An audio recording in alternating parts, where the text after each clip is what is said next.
provando o extraordinário de Deus no meio do fogo. O rei Nabucodonosor fez uma estátua de ouro, cuja altura era de 60 côvados e a largura de 6 côvados. Levantou-a no campo de Dura, na província de Babilônia. Então o rei Nabucodonosor mandou reunir os príncipes, os prefeitos, os governadores, os conselheiros, os tesoureiros, os juízes, os capitães e todos os oficiais das províncias para que viessem à consagração da estátua que o rei Nabucodonosor tinha levantado. Então se reuniram os príncipes, os prefeitos e governadores, os capitães, os juízes, os tesoureiros, os conselheiros e todos os oficiais das províncias à consagração da estátua que o rei Nabucodonosor tinha levantado e estavam em pé diante da imagem que Nabucodonosor tinha levantado. E o arauto apregoava em alta voz: ordena-se a vós, ó povos, nações e línguas, quando ouvirdes o som da trombeta, da flauta, da harpa, da sambuca, do saltério, da gaita de foles e de toda espécie de música, prostrar-vos-eis e adorareis a estátua de ouro que o rei Nabucodonosor tem levantado. E qualquer que não se prostrar e não a adorar, será na mesma hora lançado dentro da fornalha de fogo ardente. Portanto, no mesmo instante em que todos os povos ouviram som da trombeta, da flauta, da harpa, da sambuca, do saltério e de toda espécie de música, prostraram-se todos os povos, nações e línguas e adoraram a estátua de ouro que o rei Nabucodonosor tinha levantado. Por isso, no mesmo instante, chegaram perto alguns caldeus e acusaram os judeus. E responderam dizendo ao rei Nabucodonosor: ó rei, vive eternamente. Tu, ó rei, fizeste o decreto pelo qual todo homem que ouvisse o som da trombeta, da flauta, da harpa, da sambuca, do saltério e da gaita de foles e de toda espécie de música se prostrasse e adorasse a estátua de ouro. E qualquer que não se prostrasse e adorasse, seria lançado dentro da fornalha de fogo ardente. Há uns homens judeus, os quais constituíste sobre os negócios da província da Babilônia, Sadraque, Mesaque e Abdenego. Esses homens, ó rei, não fizeram caso de ti. A teus deuses não servem, nem adoram a estátua de ouro que levantaste. Então Nabucodonosor, com ira e furor, mandou trazer Sadraque, Mesaque e Abdenego, e trouxeram estes homens perante o rei. Falou Nabucodonosor e lhes disse: é de propósito, ó Sadraque, Mesaque e Abdenego, que vós não servis a meus deuses, nem adorais a estátua de ouro que levantei? Agora, pois, se estáis prontos, quando ouvirdes o som da trombeta, da flauta, da harpa, da sambuca, do saltério, da gaita de foles e de toda espécie de música, para vos prostrardes e adorardes a estátua que fiz, bom é. Mas, se não a adorardes, sereis lançados na mesma hora dentro da fornalha de fogo ardente. E quem é o Deus que vos poderá livrar das minhas mãos? Responderam Sadraque, Mesaque e Abdenego, e disseram ao rei Nabucodonosor: não necessitamos de te responder sobre este assunto. Eis que nosso Deus, a quem nós servimos, é que nos pode livrar. Ele nos livrará da fornalha de fogo ardente e da tua mão, ó rei. E, se não, fica sabendo, ó rei, que não serviremos a teus deuses, nem adoraremos a estátua de ouro que levantaste. Então Nabucodonosor se encheu de furor e mudou-se o aspecto do seu semblante contra Sadraque, Mesaque e Abdenego. Falou e ordenou que a fornalha se aquecesse 7 vezes mais do que se costumava aquecer.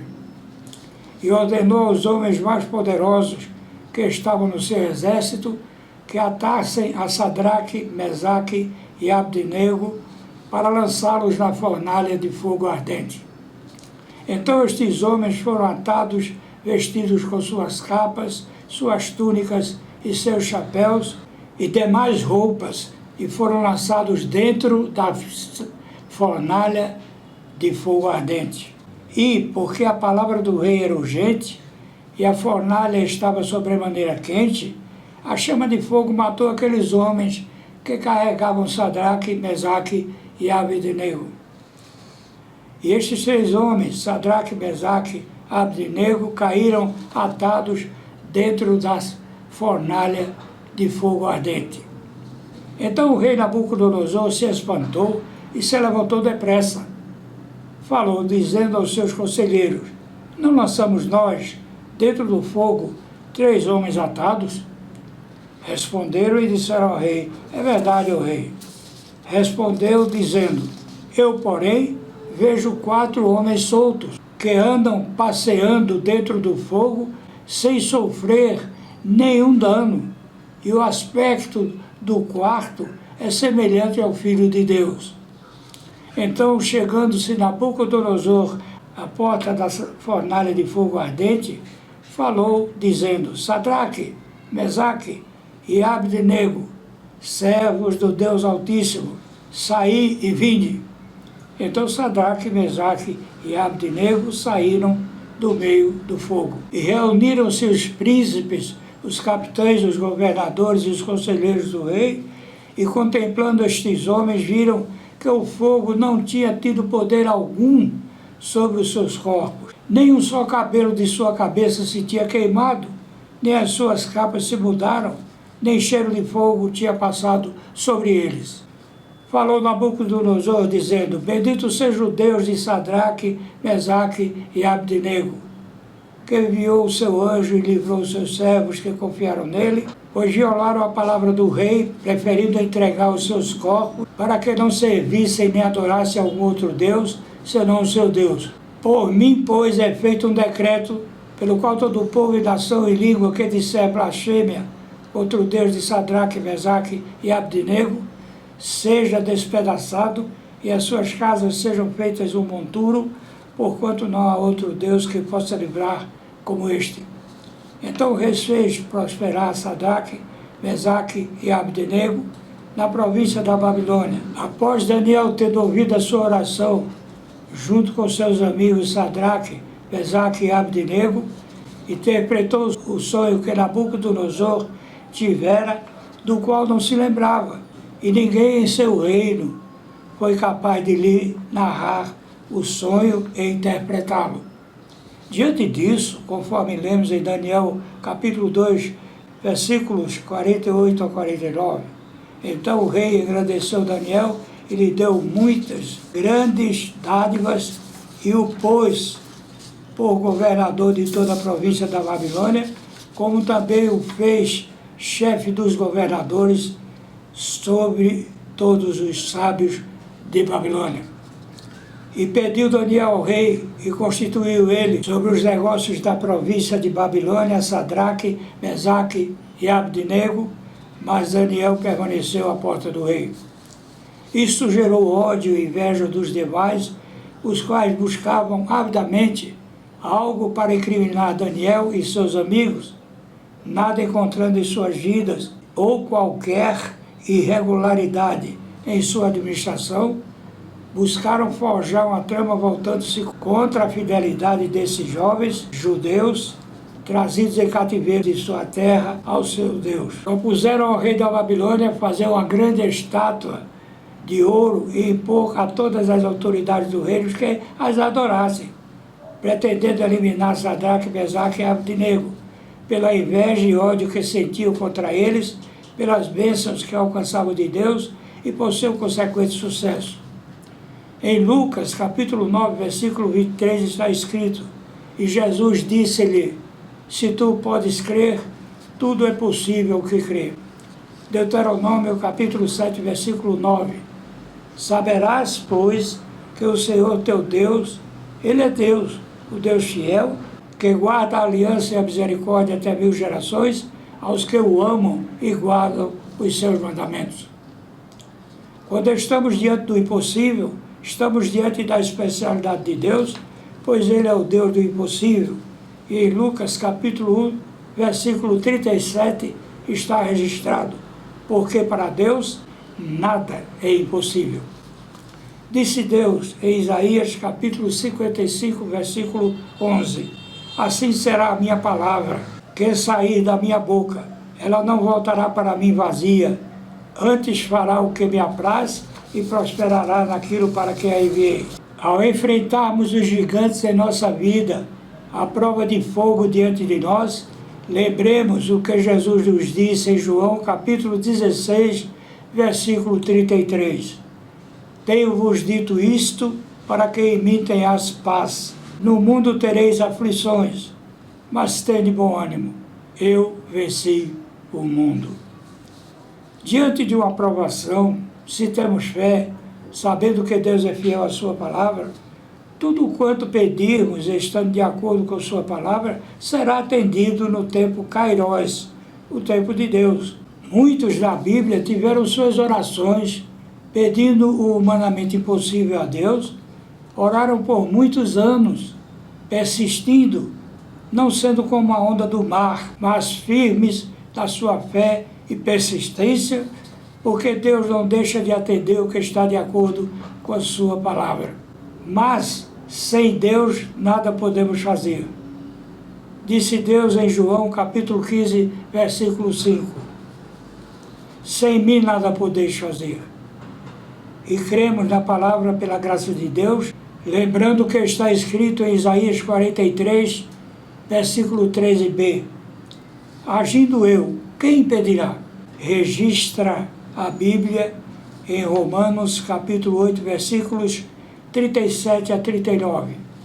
Mas em todas essas coisas somos mais que vencedores por aquele que nos amou.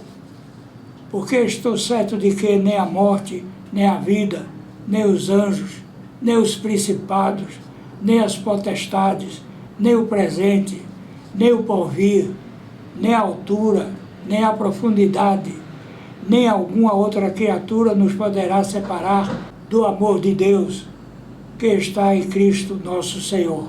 Todos os apóstolos, exceto João, foram mortos pelo viés do martírio. Eles eram super-homens? Não, de forma alguma. No entanto, tiveram fé e não amaram mais suas vidas do que a Deus. Assim, Deus, nosso Criador, não nos deixa sós, desamparados.